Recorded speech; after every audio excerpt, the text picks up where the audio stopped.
Le journal.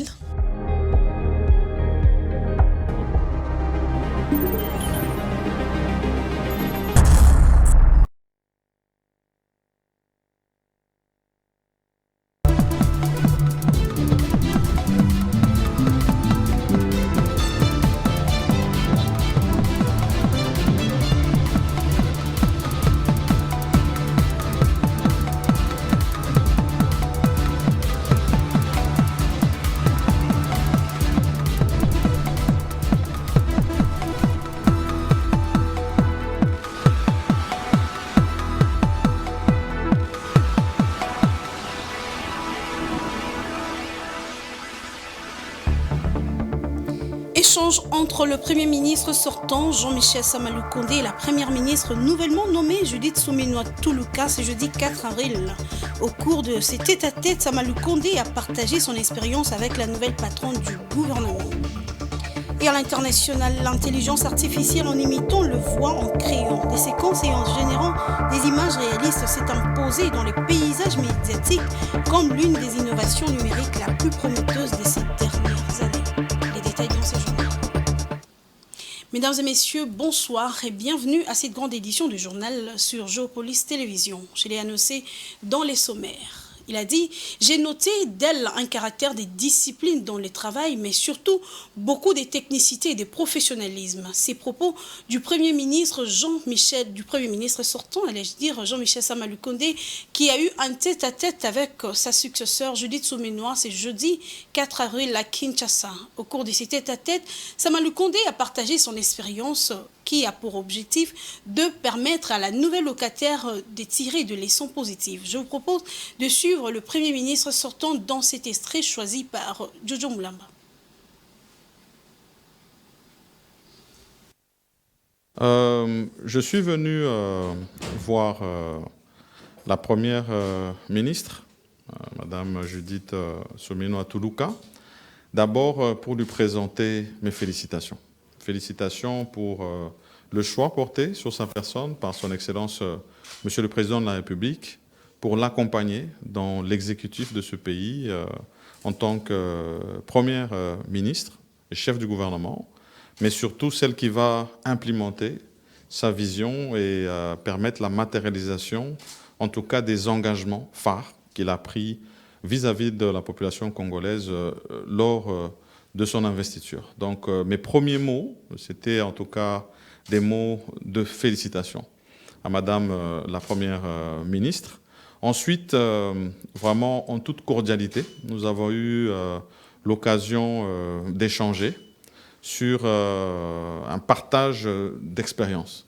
Ayant été à la même fonction portée par son Excellence Monsieur le Président de la République, on s'entend pour la législature passée, donner ce qu'avait été mon expérience pour qu'elle puisse y tirer, en tout cas, les points positifs qui vont l'aider dans les prochaines étapes qui l'attendent. Ça veut dire que, principalement, un travail qui a été fait avec l'informateur, qui doit être un peu sa source d'inspiration, et puis toute la collaboration qu'elle doit avoir avec la famille politique du Président de la République, les consultations qui doivent être menées par la suite et qui vont nous amener à la formation d'un gouvernement que l'on veut vraiment de cohésion. C'est ça le vœu en tout cas des forces politiques dont moi-même je suis issu. Et puis par la suite, toutes les étapes qui sont attendues dans l'installation qui devra se faire au niveau du Parlement. C'était des échanges, comme je l'ai dit, qui étaient très cordiaux.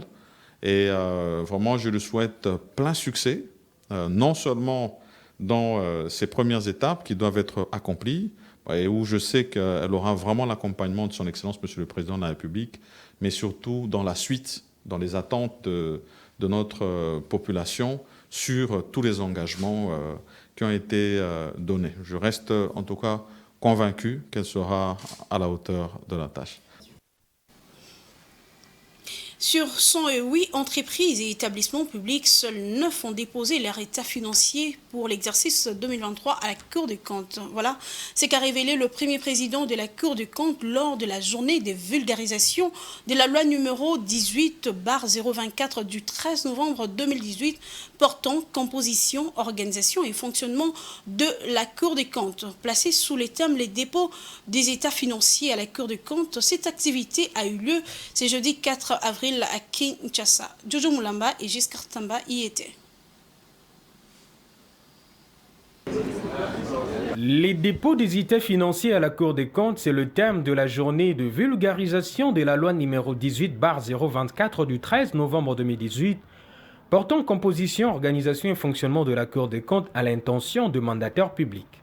Une journée qui a eu lieu ce jeudi 4 avril 2024 à Kinshasa et a connu la participation de la ministre d'État en charge du portefeuille sortant, la princesse Adel Kayinda, et d'autres invités de marque. Elle a été non seulement une séance pédagogique, mais aussi surtout un cadre d'échange entre la Cour des comptes et les mandataires publics. D'après le premier président de la Cour des comptes, seuls 9 sur 108 entreprises et établissements publics ont déposé leur état financier pour l'année 2023. La loi organique de la Cour des comptes est pratiquement ignorée de tous les mandataires publics placés à la tête de nos entreprises et établissements publics. Alors que conformément aux articles 30 et 157 de la loi organique de la Cour des comptes, la redevabilité des gestionnaires des entreprises et des établissements publics se traduit par la transmission annuelle des comptes annuels. Les informations nous provenant du greffe de la Cour des comptes sont alarmantes. Pour l'exercice 2023, par exemple, jusqu'à ce jour, sur 108 entreprises et établissements publics, 9 seulement ont déposé leurs états financiers, mais sans les documents requis à l'article 157. Cette matinée est la troisième d'une série de journées lancées depuis l'année dernière par la Cour des comptes. La première c'était avec les experts comptables et la deuxième avec la société civile. Pour la prochaine fois, elle peut être élargie à d'autres acteurs comme le souhaite la ministre d'État en charge du portefeuille sortant. C'est vrai que l'échantillon tel que je le vois pour les entreprises du portefeuille n'est pas très représentatif. Moi, je vais vous demander que vous puissiez les inviter, si pas à la Cour des comptes, si pas cela, que vous puissiez venir aussi dans les entreprises parce que ne voyez pas seulement les conseils d'administration. Il y a aussi des personnes ressources qui interviennent, qui ne sont pas peut-être conviées ici. Si je dois parler par exemple des sous-gestionnaires, les directeurs financiers, les directeurs d'approvisionnement et les autres, il est aussi important que ces personnes ressources puissent aussi arriver à avoir cette culture de cette vulgarisation qui venait d'être faite maintenant. Après les interventions des responsables de la Cour des comptes, la parole a été donnée aux participants qui ont salué cette initiative et ont rassuré à la Cour des comptes leur franche collaboration. Toujours dans ces mêmes chapitres, le mandataire à cette journée de vulgarisation ont salué cette initiative. Ils ont encouragé la Cour des comptes à élargir cette séance pédagogique à d'autres acteurs tels que les sous-gestionnaires et les directeurs financiers. Ils sont une fois de plus au micro de Jojo Moulamba et Giscard Tamba. J'ai beaucoup apprécié l'activité. Il fallait vraiment, c'est une activité qui est arrivée à point nommé. Il fallait vraiment que la Cour des comptes puisse instruire, si ce n'est pas instruire, parler avec les différents mandataires des entreprises publiques sur leurs obligations et leurs droits. Et ça a tellement été bien dit, les interventions ont été concises et tout, à tel point que nous avons vu l'ampleur du travail que nous avons à faire. Et il faudrait que cette activité puisse atteindre même tous ceux qui sont dans la chaîne de la gestion. Je veux parler par exemple de tous les financiers, les directeurs financiers, consorts. Ils doivent être concernés aussi par cette activité. Parce que ce que les mandataires, le PCA et le directeur général, les directeurs généraux font, ça vient du service financier, la comptabilité, le service financier, etc. Il faudrait que tous ces cadres-là soient aussi formés pour que ce qu'on déplore aujourd'hui ne puisse plus être vécu dans ces pays. Donc, comme on dit, il y a beaucoup à faire dans ces pays et il faut que chaque personne, dans le cadre de son travail, fasse ce qu'elle doit faire. Je vous dis d'emblée que mon impression est positive. C'est une bonne initiative de la part de la Cour des comptes, puisque c'est pour nous permettre sur le pied de manière à savoir comment nous pouvons mieux nous organiser pour diriger des entreprises qui sont que le président a mis à notre charge pour avoir des résultats. Alors la Cour des comptes nous a demandé de nous conformer au prescrit des textes légaux, ce qui est tout à fait normal, puisque nous devons marcher en suivant les textes qui nous régissent pour pouvoir mieux travailler et obtenir les résultats. Par rapport à ça, il y a eu des interventions des mandataires qui sont partis. C'est une question de précision et la Cour des comptes nous a donné des précisions sur comment elle compte nous contrôler pour que nous soyons tous en règle par rapport au texte qui nous régisse. C'est comme ça que dès notifications. Changeons de chapitre à présent. Travaux de construction d'une première route moderne de 2 voies sur la route nationale numéro 5, axe Bukavu-Nyangezi-Kamanyola, dans la province du Sud Kivu, lancé au mois de juillet 2023. Le 45 km de cette route d'intérêt national change petit à petit des visages de cette partie de la République. Une fois le travaux terminé, il ne sera plus obligatoire de passer de l'autre côté de la frontière rwandaise, comme c'est le cas actuellement, pour rejoindre la ville d'Ouvira, une aubaine pour les futurs usagers. De plus amples détails avec Dieudonné Boinel. La réhabilitation de la route nationale numéro 5, longue de plus ou moins 55 km, va faciliter l'accès aux grands centres urbains et aux principaux centres d'activité économique tels que Bukavu et Ouvira, en passant par Kamanyola, dans la province du Sud Kivu, située dans l'est de la République démocratique du Congo.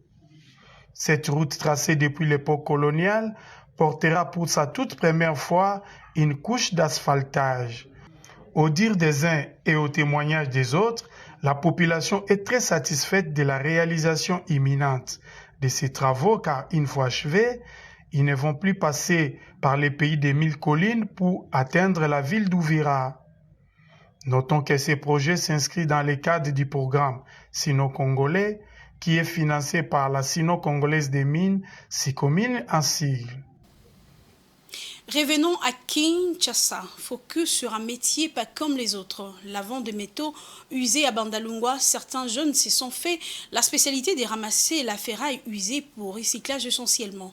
Géopolis est allé à la rencontre de ceux qui, par leur travail, répondent à la vie de métaux jetés dans les décharges. C'est les reportages de Damani Mujinga et Giscard Tamba.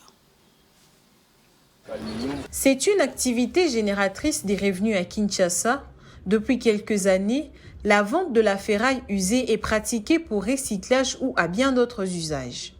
Dans la commune de Bandalungwa, des revendeurs de ces objets s'adonnent à une fouille systématique pour trouver de quoi proposer en échange de quelques billets de banque.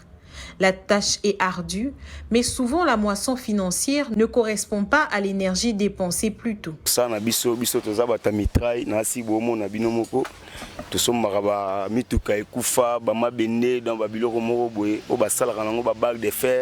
Pour ma benne aux hommes à faire et formera biloko rebelle et créer un bac de fer et créer un cornier et créer un bâti carré donc ce monde va parler aux hôtels maboé donc biso pena to rocha pena l'état maboro na maramu etali musali benne Ah, mais ça m'a passé, ça passe. Donc, musalo salarate, soro ebité, ça passe. Donc, tu souffres à peine pour tous les bénévoles.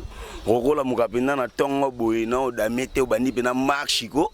Bani pena ko tambola ba gitambo ba selemba ba bumbu ba wapi donc pozo ani sanse moi li bende boye o kene ko teka po bana pena palemba zo mo énergie. Grâce à des techniques spécifiques, ces épaves sont ramassées dans les rues, sont revendues auprès des usines afin qu'elles soient transformées et servir dans la construction des bâtiments par exemple, comme l'explique le gérant de la décharge.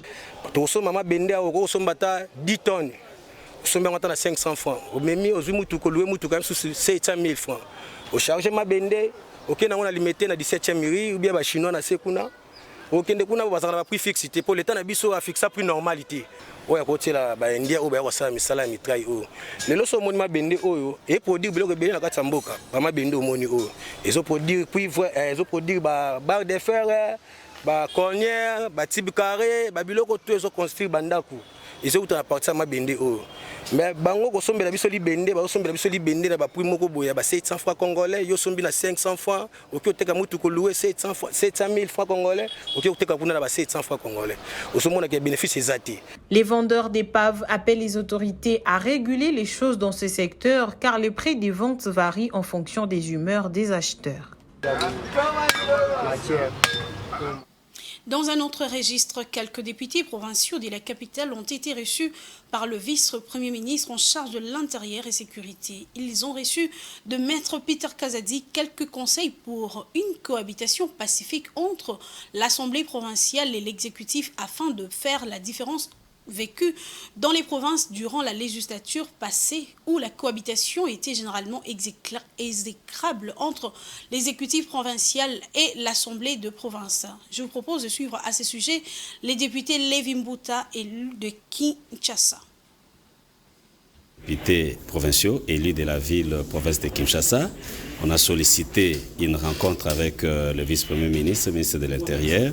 Il nous a reçus dans son cabinet de travail. On a échangé sur un certain nombre de points nous préoccupants dans l'Assemblée provinciale et nous sommes très satisfaits. Toutes les préoccupations que nous avons amenées ici, le vice-premier ministre nous a donné des réponses très importantes et nous sommes vraiment satisfaits aux sorties. Et nous sommes convenus avec lui que ça serait un cadre permanent. De temps en temps, lorsque nous avons des difficultés, des problèmes, on viendra vers lui pour que nous puissions poser nos problèmes et attendre éventuellement des solutions. C'est ça, effectivement, nous ne voulons pas revivre ce qu'on a vécu à la législature passée. Nous voulons que cette fois-ci, et le président de l'Assemblée provinciale et l'exécutif, en l'occurrence les gouverneurs et les vice-gouverneurs qui ne sont que l'émanation de l'Assemblée provinciale, puissent travailler en synergie. Parce que notre souci est que la ville de Kinshasa est Ngenga, comme dit les candidats gouverneurs. La ville est Ngenga, il y a des routes, il y a le problème de l'insécurité dans la ville, il y a le problème de courant, il y a le problème de l'eau. Et l'Assemblée provinciale ainsi que l'exécutif, nous allons travailler ensemble pour trouver des solutions aux problèmes de nos concitoyens, nos électeurs qui nous ont élus. C'était ça le plus grand problème de la législature passée, l'incompréhension ou encore le conflit entre la législature ainsi que l'exécutif. Et je crois qu'avec tous les conseils de son Excellence, nous allons très bien marcher, nous allons travailler en synergie pour réussir cette fois-ci.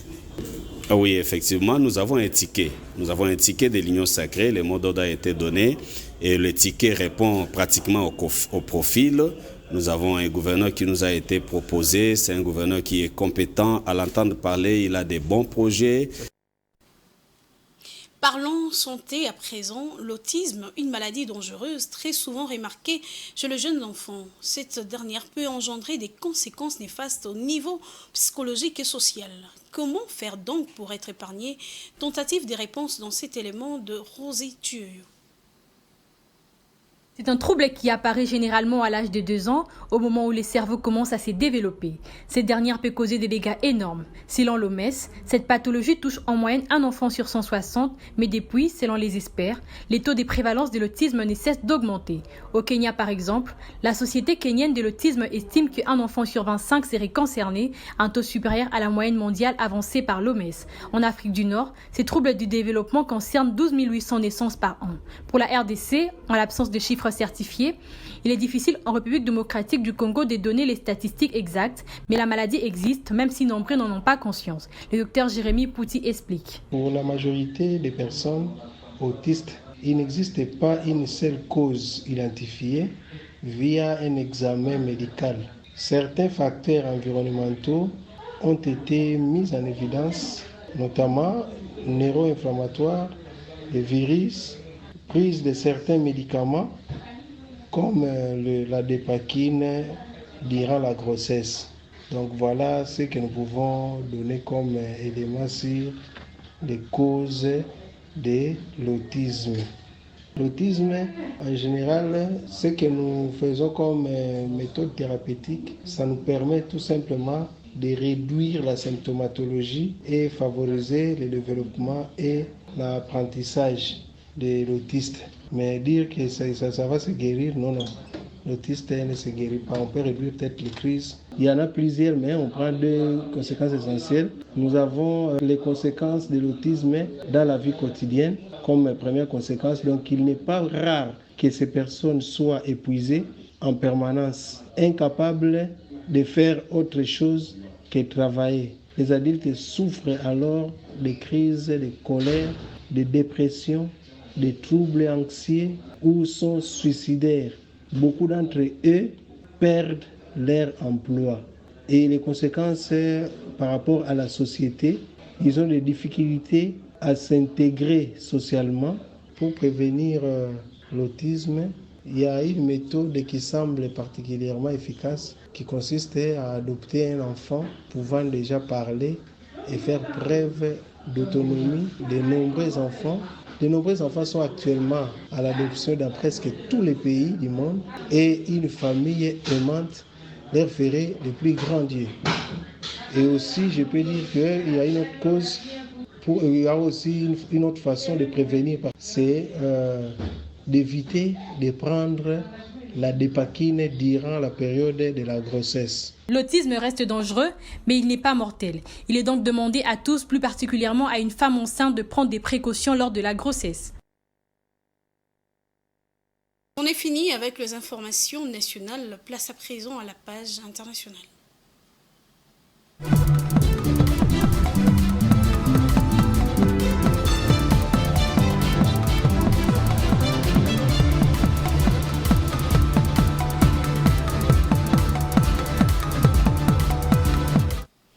L'intelligence artificielle, en imitant le voix, en créant des séquences et en générant des images réalistes, s'est imposée dans le paysage médiatique comme l'une des innovations numériques la plus prometteuse de ces dernières années. Ainsi, pour les experts de la question, l'industrie de médias et des divertissements devrait investir environ 1,5 milliard de dollars d'ici 2025 pour tirer un meilleur parti de cette technologie. Les experts plaident également pour un renforcement du cadre normatif du secteur d'éthique. Edouard Funda nous donne les détails.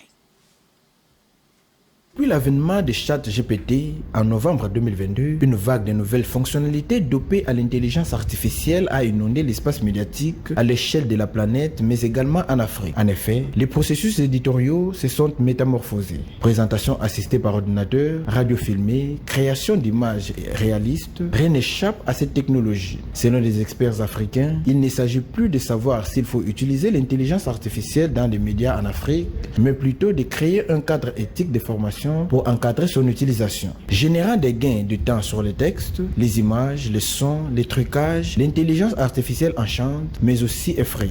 Cette révolution technologique n'est pas sans poser des défis complexes, notamment au Sénégal où l'utilisation croissante de l'intelligence artificielle pour le clonage vocal a suscité des préoccupations majeures en matière de sécurité nationale, de stabilité sociale et d'intégrité démocratique en pleine période de campagne présidentielle. D'après le cabinet américain d'analyse Businessware, l'industrie des médias et du divertissement dépensera environ 1,5 milliard de dollars d'ici 2030 en intelligence artificielle contre 329 millions en 2019. 2019. L'intelligence artificielle ouvre de vastes opportunités pour les médias du continent, mais son adoption requiert une préparation minutieuse pour surmonter les défis, notamment en matière de gouvernance, de réglementation et de développement des compétences et des infrastructures de connectivité dans un contexte où le taux de pénétration d'Internet à l'échelle continentale se chiffre à 60%.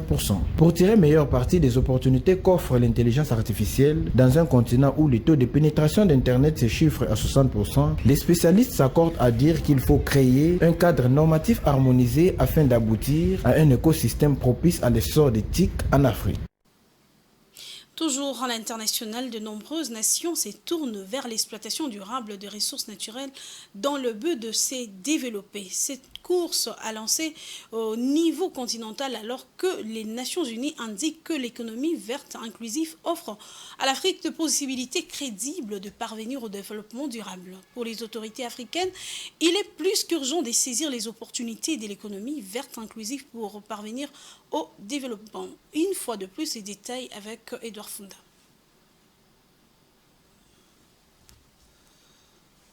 Pour pallier les problèmes de développement particuliers à la région africaine, notamment la persistance de la pauvreté et du chômage, la détérioration de l'environnement, la vulnérabilité au changement climatique et l'accroissement rapide de la population, de nombreux pays africains se tournent vers l'exploitation durable des ressources naturelles. Selon la Commission économique des Nations Unies pour l'Afrique, l'économie verte inclusive offre à l'Afrique une possibilité crédible de parvenir au développement durable. Dans le but de soutenir les pays africains dans cette voie, la Banque africaine de développement a lancé depuis octobre 2013 des émissions d'obligations vertes permettant aux pays africains de bénéficier de financements destinés aux projets d'énergie durable, de renforcer la résilience des écosystèmes côtiers et forestiers ruraux. Le programme permet aussi la création de connaissances évolutives à l'échelle mondiale sur les solutions à faible intensité de carbone et adaptées au changement climatique. Dans son plan d'action pour la relance verte de la période 2021-2027, l'Union africaine estime que les plans d'action climatique des États africains, consignés dans les contributions déterminées au niveau national, nécessitent pour leur mise en œuvre plus de 300 milliards de dollars d'ici 2030. Par ailleurs, sur les continents où plus de 600 millions de personnes sont encore privées d'électricité, un potentiel de 300 gigawatts pourrait être mis en exploitation d'ici 2030 en mobilisant les ressources nécessaires. Diverses institutions comme Africa 50 œuvrent à relever les défis dans les secteurs. Pour des experts en économie verte, le bon déroulement de la transition des pays africains vers les énergies vertes exige un soutien politique et social renforcé à cause d'incertitudes et de craintes concernant la répartition équitable de coûts et avantages dont cette transition peut s'accompagner. Place à présent à la revue de presse.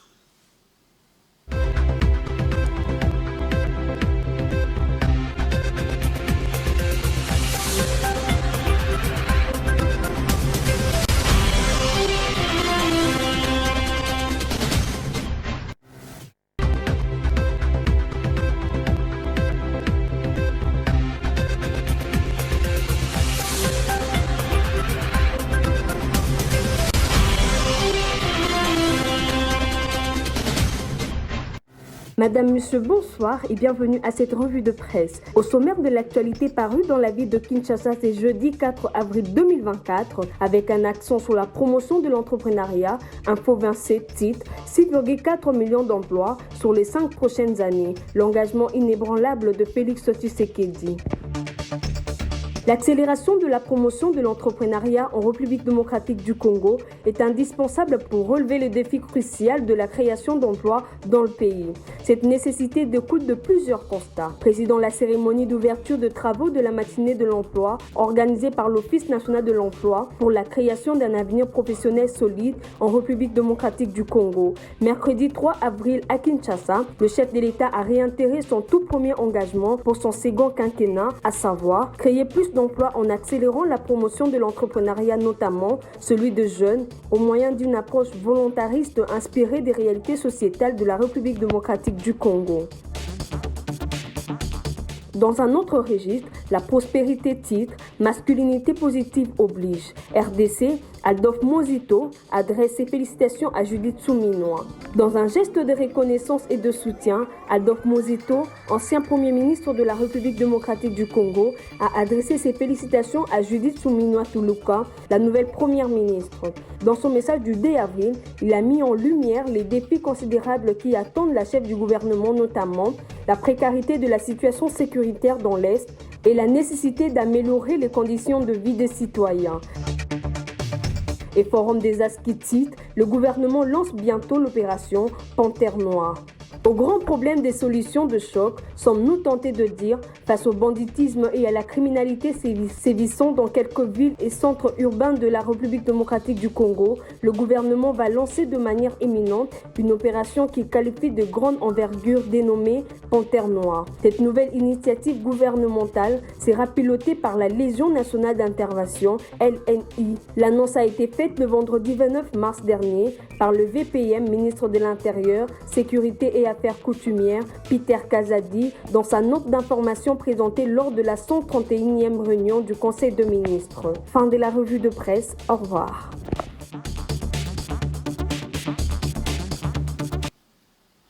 Ce journal est fini, mesdames et messieurs, mais je ne peux vous quitter sans vous rappeler les deux principaux titres de cette édition. Échange entre le Premier ministre sortant, Jean-Michel Samaloukonde, et la Première ministre nouvellement nommée, Judith Souminois Tuluka, ce jeudi 4 avril. Au cours de ces tête-à-tête, Samaloukonde a partagé son expérience avec la nouvelle patronne du gouvernement. Et à l'international, vous avez suivi l'intelligence artificielle en imitant le voix, la créa et les séquences et en générant des images réalistes s'est imposée dans les paysages médiatiques comme l'une des innovations numériques la plus prometteuse de ces dernières années. C'est par ici que nous bouclons la boucle. Merci de nous avoir suivis et très bonne suite de programmes sur Géopolis Télévision.